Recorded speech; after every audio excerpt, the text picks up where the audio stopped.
আকাশবাণী খবর পড়ছি অর্ক সেন। প্রথমে বিশেষ বিশেষ খবর। তেহরানের বাসিজ এবং অভ্যন্তরীণ নিরাপত্তা কমান্ড সেন্টারগুলিতে ইসরায়েল ধারাবাহিক হামলা চালানোর ফলে পশ্চিম এশিয়ায় সংঘাত তীব্রতর হয়েছে। মার্কিন যুক্তরাষ্ট্র এখনই ইরানে তার সামরিক অভিযান থামাবে না বলে জানিয়েছেন সেদেশের সেন্ট্রাল কমান্ডের কমান্ডার অ্যাডমিরাল ব্র্যাড কুপার। আন্তর্জাতিক বাজারে বাড়ছে তেলের দাম, শেয়ার বাজারে পতন অব্যাহত। রাইজিনা ডায়ালগে যোগ দিতে ফিনল্যান্ডের প্রেসিডেন্ট আলেকজান্ডার স্টাব নতুন দিল্লিতে এসে পৌঁছেছেন। শ্রীলঙ্কার দক্ষিণ উপকূল সংলগ্ন সমুদ্রে ইরানের এক জাহাজে সন্দেহজনক সাবমেরিন হামলায় অন্তত 101 জন নিখোঁজ, আহত 78। দেশ জুড়ে আজ মহা উৎসাহে রঙের উৎসব হোলি উদযাপিত হচ্ছে। ইডেনে আজ টি-20 ক্রিকেট বিশ্বকাপের প্রথম সেমিফাইনালে নিউজিল্যান্ড টসে জিতে দক্ষিণ আফ্রিকাকে ব্যাট করতে পাঠিয়েছে। আসছে বিস্তারিত খবরে। তেহরানের বাসিজ এবং অভ্যন্তরীণ নিরাপত্তা কমান্ড সেন্টারগুলিতে ইসরায়েল ধারাবাহিক হামলা চালানোর ফলে পশ্চিম এশিয়ায় সংঘাত তীব্রতর হয়েছে। ইরান জুড়ে অভ্যন্তরীণ দমননীতি বজায় রাখার জন্য এই কমান্ড সেন্টারগুলি ব্যবহৃত হতো বলে ইসরায়েল প্রতিরক্ষা বাহিনী আইডিএফ জানিয়েছে। ইরানের ক্ষেপণাস্ত্র উৎক্ষেপণ কেন্দ্র এবং অন্যান্য সামরিক সরঞ্জামের ওপরেও হামলা চালিয়েছে আইডিএফ। এদিকে ইরানের রাষ্ট্রীয় টেলিভিশন আজ জানিয়েছে সেদেশের সর্বোচ্চ নেতা খামেনেইয়ের জন্য রাষ্ট্রীয় শোক পালন মুলতবি করা হয়েছে। গত 28 ফেব্রুয়ারি থেকে ইরানে 1097 জন সাধারণ নাগরিক প্রাণ হারিয়েছেন বলে মার্কিন যুক্তরাষ্ট্রের মানবাধিকার সংগঠন HRANA জানিয়েছে। আইডিএফ বেইরুটে হেজবোল্লার ঘাঁটিতে আবার আক্রমণ শুরু করেছে বলে খবর। ইসরায়েল ইরানের যে কোনো পরবর্তী সর্বোচ্চ নেতাকে নির্মূল করার চেষ্টা করবে বলে সেদেশের প্রতিরক্ষামন্ত্রী ইসরায়েল কাটজ হুঁশিয়ারি দিয়েছেন।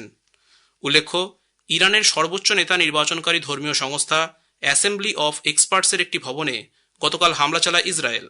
অন্যদিকে মার্কিন যুক্তরাষ্ট্র এখনই ইরানে তার সামরিক অভিযান থামাবে না বলে জানিয়েছেন সেদেশের সেন্ট্রাল কমান্ডের কমান্ডার অ্যাডমিরাল ব্র্যাড কুপার। তিনি বলেন, ইরানের প্রতি আক্রমণ করার ক্ষমতা দ্রুত হ্রাস পাচ্ছে। In the opening hours of Operation Epic Fury, U.S. Central Command forces, together with Israel, delivered overwhelming and unprecedented strikes into Iran. The first 24 hours of this operation were nearly double the scale, and we continue with 24/7 strikes into Iran from seabed to space and cyberspace. We have severely degraded Iran's air defenses and destroyed hundreds of Iran's ballistic missiles, launchers, and drones. And in simple terms, we're focused on shooting all the things that can shoot at us.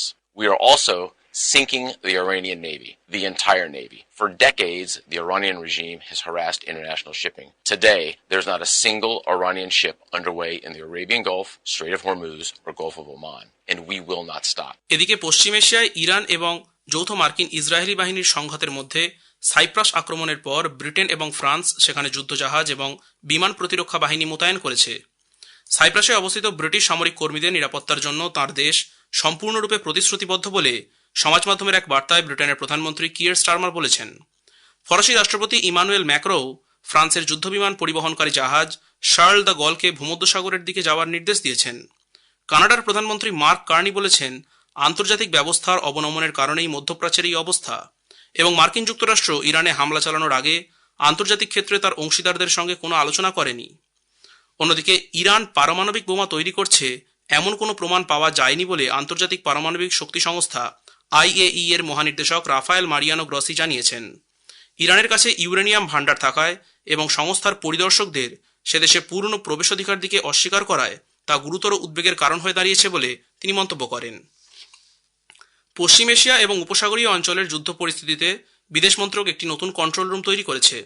সকাল 9টা থেকে রাত 9টা পর্যন্ত শুল্কমুক্ত 1800-118-797 নম্বরে অথবা 011-2301-2113, 001-2301-4104 এবং 011-2301-7905 নম্বরে control রুমে যোগাযোগ করা যেতে পারে। পশ্চিম এশিয়ায় চলতি উত্তেজনার ফলে আটকে পড়া ভারতীয় নাগরিকদের উদ্ধার করতে ইন্ডিয়ার এয়ারলাইন্স আজ ভারত ও উপসাগরীয় অঞ্চলের মধ্যে 58টি বিশেষ বিমান চালাচ্ছে। অসামরিক উড়ান চলাচল মহানির্দেশনালয় এক বিবৃতিতে জানিয়েছে, এই 58টি বিমানের মধ্যে 30টি ইন্ডিগো এবং 23টি বিমান চালাবে এয়ার ইন্ডিয়া। পশ্চিম এশিয়ায় সংঘাতের আবহে বিশ্বব্যাপী অপরিশোধিত তেলের দাম বেড়েছে। শেষ পাওয়া খবরে ব্রেন্ট ক্রুডের দাম 0.5%-এরও বেশি বেড়ে ব্যারেল প্রতি দাঁড়িয়েছে $82.25 এবং WTI ক্রুড 0.8% বেড়ে হয়েছে ব্যারেল প্রতি $75.16। পশ্চিম এশিয়ার ক্রমবর্ধমান যুদ্ধ পরিস্থিতিতে আন্তর্জাতিক শেয়ার বাজারে ধস। দক্ষিণ কোরিয়ার কোসপির পতন হয়েছে 12%-এরও বেশি, যা 2001 সালের সেপ্টেম্বরের পর একদিনে সবচেয়ে বেশি পতন।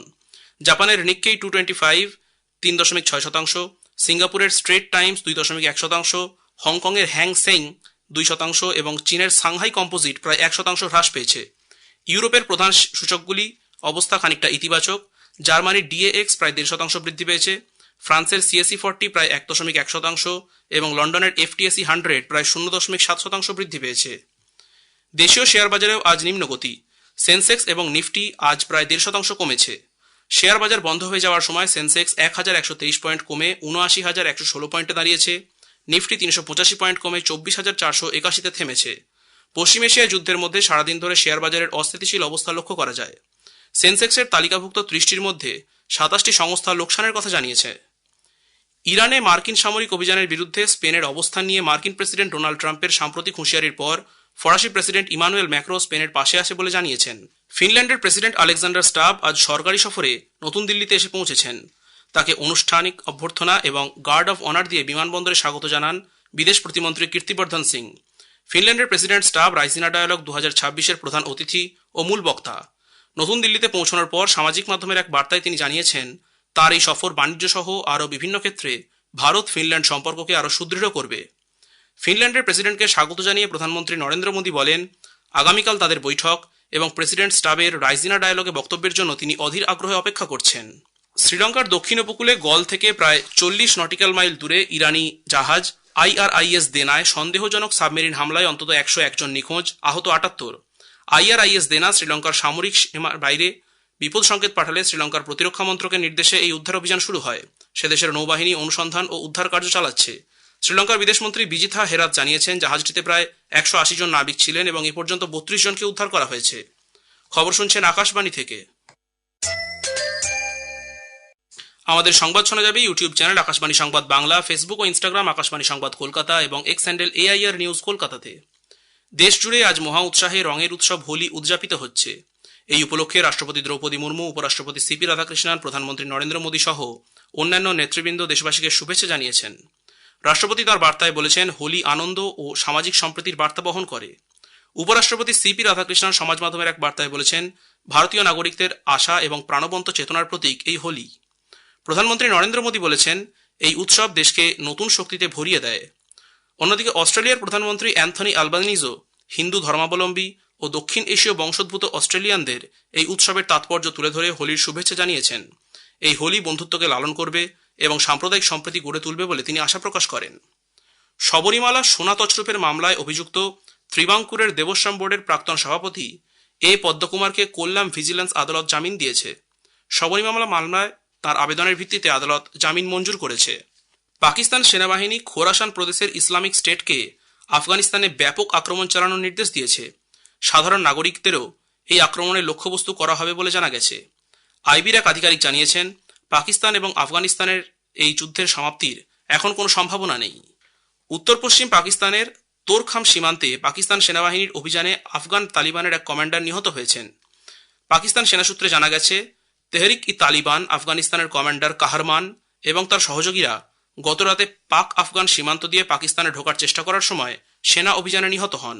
মার্কিন যুক্তরাষ্ট্রের হোমল্যান্ড সিকিউরিটি বিভাগের সচিব ক্রিস্টি নোয়েম জানিয়েছেন, রাষ্ট্রপতি ডোনাল্ড ট্রাম্পের দ্বিতীয় মেয়াদে কড়া নজরদারির ফলে প্রায় 30 লক্ষ অবৈধ অভিবাসী যুক্তরাষ্ট্র ছেড়ে গেছেন।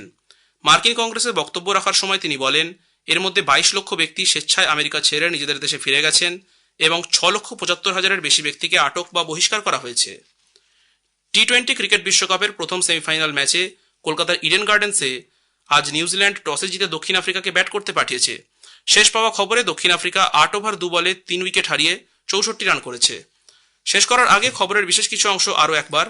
তেহরানের বাসিজ এবং অভ্যন্তরীণ নিরাপত্তা কমান্ড সেন্টারগুলিতে ইসরায়েল ধারাবাহিক হামলা চালানোর ফলে পশ্চিম এশিয়ায় সংঘাত তীব্রতর হয়েছে। মার্কিন যুক্তরাষ্ট্র এখনই ইরানে তার সামরিক অভিযান থামাবে না বলে জানিয়েছেন সে দেশের সেন্ট্রাল কমান্ডের কমান্ডার অ্যাডমিরাল ব্র্যাড কুপার। আন্তর্জাতিক বাজারে বাড়ছে তেলের দাম, শেয়ার বাজারে পতন অব্যাহত। খবর শেষ হলো।